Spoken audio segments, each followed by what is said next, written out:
నమస్కారం. ధర్మ సందేహాలు కార్యక్రమానికి స్వాగతం. అనునిత్యం ప్రేక్షకులు ఎన్నో సందేహాలను కలిగి ఉంటారు. వాటన్నిటిని నివృత్తి చేసే ఏకైక కార్యక్రమమే భక్తి టీవీ నిర్వహిస్తున్నటువంటి ధర్మ సందేహాలు కార్యక్రమం. మరి ప్రపంచవ్యాప్తంగా ఉన్న మన భక్తి టీవీ ప్రేక్షకులు వారికి కలిగిన సందేహాలను ఉత్తరాలు, ఈమెయిల్స్ ద్వారా మాకు రాసి పంపిస్తున్నారు. ఈనాటి కార్యక్రమంలో వాటిని నివృత్తి చేయడానికి మన ముందున్నారు ప్రముఖ ఆధ్యాత్మికవేత్త, ప్రణవ పీఠాధిపతి, త్రిభాషా సహస్రావధాని బ్రహ్మశ్రీ డాక్టర్ వర్ధిపత్తి పద్మాకర్ గారు. వారిని అడిగి తెలుసుకుందాం. నమస్కారం అండి గురువు గారు.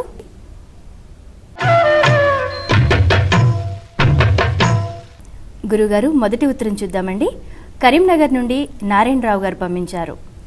శ్రీ అని పిలిపించుకోవడానికి ఎవరు అర్హులు తెలియచేయండి అంటున్నారు.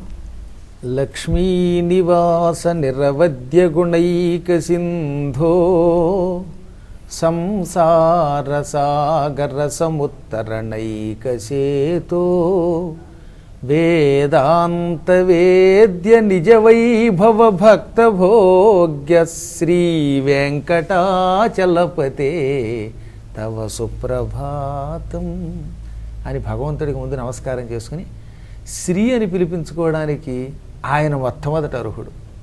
శ్రీ వెంకటేశ్వరుడు శ్రీ నివాసంగా కలిగిన వాడు గనక శ్రీనివాసుడు ఆయన. అందుకే లక్ష్మీ నివాస అంటున్నాం. శ్రీ అంటే చాలా గొప్ప అద్భుతమైన శబ్దం ఇది.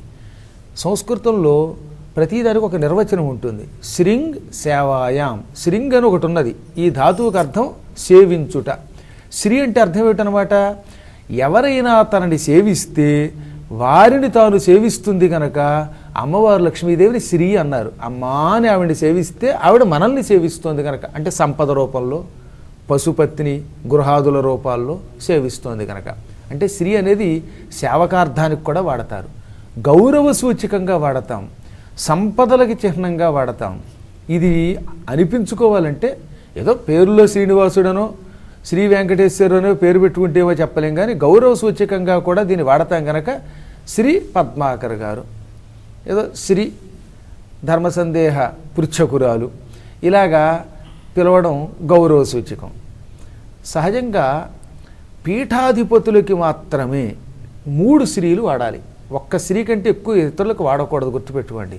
సహజంగా లోకంలో ఏ వ్యక్తి అయినా కనపడుతుంటే ఎవరో ఒక ఆయన పుల్లారావు గారు వచ్చారు, శ్రీ పుల్లారావు గారు మాట్లాడతారని గౌరవ సూచకంగా అనండి.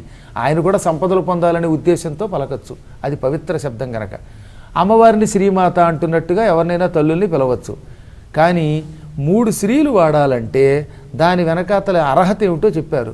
శృంగేరి పీఠాధిపతులు, కంచి పీఠాధిపతులు, ఇంకెక్కడో శారదా పీఠాధిపతులు మనకు విశాఖపట్నంలో, అలాగే మహానుభావులైనటువంటి యతీశ్వరులు, వీళ్ళందరినీ కూడా మనం శ్రీ శ్రీ శ్రీ అని పిలవాలన్నమాట.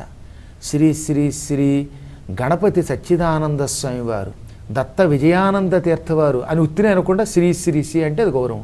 అలాగే ఇంకెవరైనా కష్టపడి అమ్మవార్ల గుళ్ళు మొదలైనవి ఉపాసనపూర్వకంగా స్థాపిస్తే ప్రణవ పీఠాధిపతి అన్నప్పుడు శ్రీ శ్రీ శ్రీ అనొచ్చు. ఏ పీఠము లేకుండా, ఉపాసన లేకుండా ఉట్టినే శ్రీ శ్రీ శ్రీలు పెట్టుకుంటే కూడా అది దోషం అవుతుంది. ఇంకా రెండవది బ్రహ్మశ్రీ అని పెట్టాలంటే వేదముల మీద, పురాణముల మీద, ఉపనిషత్తుల మీద ఆధిపత్యం కలిగి వాటిని కలలో అయినా సరే అడిగితే ప్రమాణంగా తీర్చగలిగేంత జ్ఞానం ఉంటే వాడికి బ్రహ్మజ్ఞానం కలిగిన వాడు కనుక బ్రహ్మశ్రీ అని పెట్టమని ఇవన్నీ ప్రమాణ వాక్యాలు అన్నమాట పెట్టాలి. ఇలా కాకుండా ఏమీ లేకుండా అనవసరంగా ఉత్తినే శ్రీ శ్రీ శ్రీ అని కానీ ఉట్టి శ్రీ అని కానీ పెట్టుకుంటే క్రమంగా వాడు మతిహీనుడై, బుద్ధిహీనుడై, జ్ఞాపక శక్తిని కోల్పోయి నరకాల పాలవుతాడు. అర్హత లేకుండా, ఇప్పుడు నా దగ్గర డబ్బు లేకుండా డబ్బు ఉన్నవాడిని బోర్డు పెట్టుకుంటే నాకు వచ్చే లాభం ఏమైనా ఉందా? కాబట్టి అన్నిటికీ కొన్ని అర్హతలని శాస్త్రం అలా చెప్పిందనమాట. కాబట్టి సాధారణముగా అందరినీ గౌరవ సూచకంగా ఒకసారి శ్రీ అనండి. అధికంగా పెట్టుకుంటే ముందు మనం అర్హులం అవునో కాదో తెలుసుకోవాలి. ఎమ్మెల్యే అవ్వకుండా నేను ఎమ్మెల్యే అని బోర్డు పెట్టుకోవడం ఎటువంటిదో, ఎంఏ పాస్ అవ్వకుండా ఎంఏ పాస్ అయ్యానని బోర్డు పెడితే ఎంత ప్రమాదమో, దానివల్ల జైలుకి ఎడతారు, కానీ దీనివల్ల నరకానికి కూడా పోతారు. కనుక ఈ విషయంలో కొంచెం జాగ్రత్తగా ఉండమని మనకి స్మృతులు చెబుతున్నాయి. కాబట్టి శ్రీ అంటే గౌరవ సూచకము, సంపత్ సూచకము, జగన్మాతృ సూచకము, భగవత్ సూచకము. ధర్మ సందేహాలు కార్యక్రమంలో ఇప్పుడు ఒక చిన్న విరామం.